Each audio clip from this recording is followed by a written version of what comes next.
یا ایھا الذین آمنوا توبوا الی اللہ توبۃ نصوحا، اہل ایمان رجوع کرو اللہ کی جناب میں، لوٹو پلٹو توبہ کرو، اور وہ توبہ بھی نہایت خالص توبہ ہو۔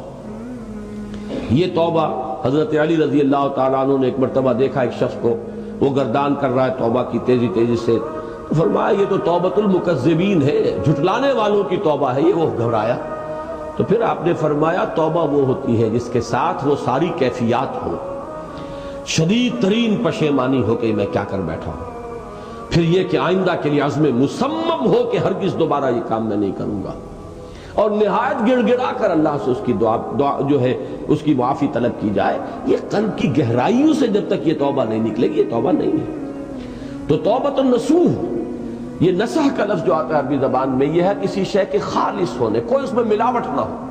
توبۃ النصوح، یہ توبۃ النصوحہ، خالص توبہ کرو، دل کے ایک گہرائیوں سے توبہ کرو، اور صمیم قلب سے توبہ کرو، عزم مصمم کے ساتھ توبہ کرو کہ پروردگار جو خطا ہو گئی ہے بخش دے، آئندہ تیرے کسی حکم کے خلاف کوئی حرکت نہیں کروں گا۔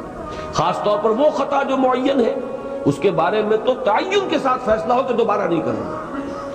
اس میں ہو سکتا ہے، جیسا کہ میں نے شاید آج دن میں کسی گفتگو میں عرض کیا تھا، بعض طبائع ہوتی ہیں مریض، ان کی قوت ارادی جو ہے کمزور ہوتی ہے۔ اس وقت وہ خلوص دل سے بھی اگر طے کر رہے ہیں کہ یہ کام دوبارہ نہیں کروں گا، تو وہ کمزور قوت ارادی کی وجہ سے اس پر قائم نہیں رہ سکتے، کل یا پرسوں یا کچھ عرصے کے بعد پھر پھسل جاتے ہیں۔ اس سے وہ توبہ باطل نہیں ہوگی۔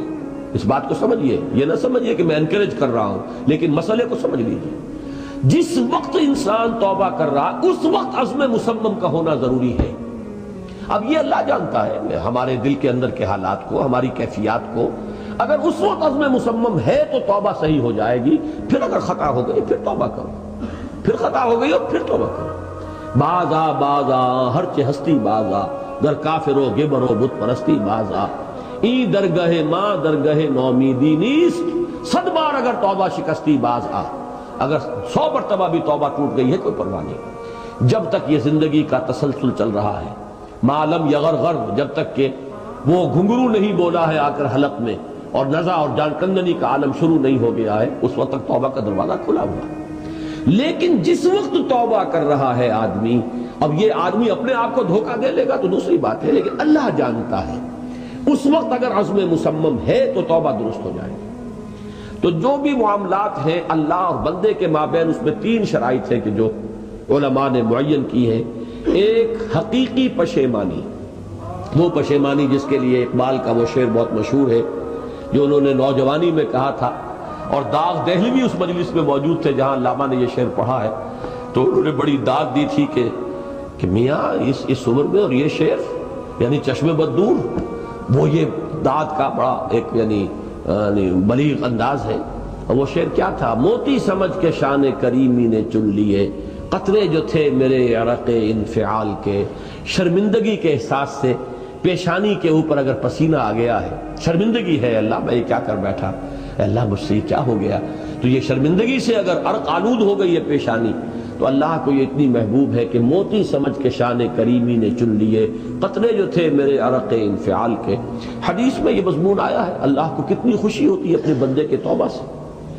بائبل کی ایک سٹوری جو ہے دی پروڈیگل سن، وہ آپ کو یاد ہوگی کہ ایک شخص کے کئی بیٹے تھے، اکثر جو تھے سارے بڑے فرمانبردار، بڑے عمدہ، سعادت مند کام کرنے والے، ایک تھا نٹکھٹ قسم کا شریر، وہ اپنی دولت بھی بٹوا کے لے گیا، اور پھر وہ بہت سال کے بعد آیا ہے تو سخت یعنی فقیری کے اور قلاشی کے عالم میں باپ نے واقعی سب سے توجہ ہٹا کر اپنی ساری محبت کا مرکز پھر اس بچے کو بنا لیا، اپنے بیٹے کو۔ تو وہ سعادت مند بیٹے تھے، انہوں نے کہا کہ یہ کیا کیا آپ نے، یہ ایسا اور یہ ایسا اور یہ ایسا اس نے یہ کیا، اور آج آپ پھر اس کے لیے وہی آپ کی محبت جو ہے وہ یہاں پھر اس کے جو ہے شامل حال ہو گئی ہے۔ تو انہوں نے کہا کہ تم دیکھتے نہیں کہ اگر کوئی چرواہا ہو اور اس کی اگر 100 بھیڑیں اور بکریاں ہیں، تو اگر کوئی بھیڑیا کسی ایک بکری کو اٹھا کر لے جائے تو وہ 99 کو چھوڑ کر اس کے پیچھے بھاگتا ہے اس کو بچانے کے لیے۔ جو میرے ہیں وہ تو ہے ہی ہے، جو مجھ سے دور چلا گیا تھا وہ اگر لوٹ کر آیا ہے تو در حقیقت یہ ہے میری توجہ کا اور میری محبت کا سب سے زیادہ مستحق۔ یہی معاملہ اللہ کا. یہ در حقیقت ایک پیرابل ہے، ایک کہانی ہے جس میں اللہ کی وہ شفقت جو ہے اپنے گناہگار بندوں کے جو شامل حال ہوتی ہے جب وہ توبہ کرتے ہیں، جس کے لیے حدیث میں آخری بات بیان کر دی گئی کہ تصور دیا گیا ہے کہ ایک لق و دق صحرا میں ایک شخص سفر کر رہا تھا. ایک ہی اونٹنی سواری کی، اسی پر اس کا راشن بھی تھا، پانی بھی تھا. تھوڑی دیر کے لیے وہ ایک درخت کے سائے میں بیٹھا سستانے کے لیے، دھوپ کی تمازت سے بچنے کے لیے.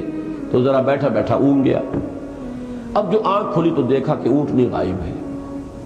اس کا سفر کا ذریعہ وہی، پانی اسی پر، راشن اسی پر، گویا کہ کل زندگی کا ذریعہ جو ہے وہ اونٹنی تھی اس کی.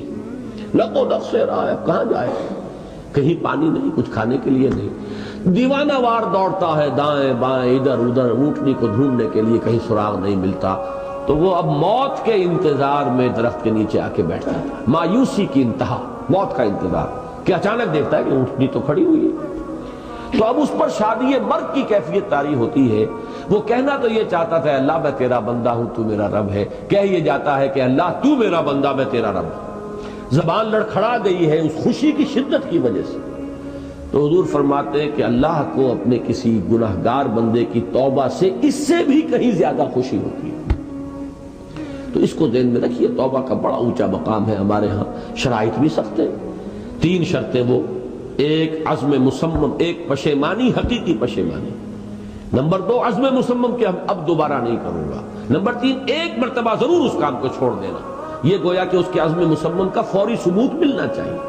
کچھ دنوں کے بعد پھر کہیں جذبات کا رحلہ آئے، کوئی اور خطا ہو جائے، بات دوسری ہوگی. اور جو حقوق العباد کا معاملہ، اس میں 4تھی شرط اور ہے. اس لیے کہ حقوق العباد کی کوتاہی جو ہے اللہ تعالیٰ معاف نہیں فرمائیں گے. وہ تو وہی بندہ ہے جس کی آپ نے حق تلفی کی ہے، کسی کی غیبت کی ہے، کسی کی چغلی کھائی ہے، کسی پر تہمت لگائی ہے، کسی کا مال ہڑپ کیا ہے، کسی کو دھوکہ دیا ہے، کسی کی عزت پر حملہ کیا ہے. تو وہ تو وہی معاف کرے گا. یا یہ کہ آپ کی جو نیک اعمال ہیں وہ اس کو دے دیے جائیں گے قیامت کے دن، اور اگر آپ کے اعمال ختم ہو جائیں گے تو اس کے گناہ جو ہے وہ آپ کے کھاتے میں ڈال دیے جائیں گے. بہرحال جو 4تھی شرط ہے حقوق العباد کے معاملے میں کوتاہی میں توبہ کی، وہ یہ ہے کہ آپ یا معافی طلب کریں یا تلافی کریں اس شخص کی جس کے حقوق کو آپ نے طلب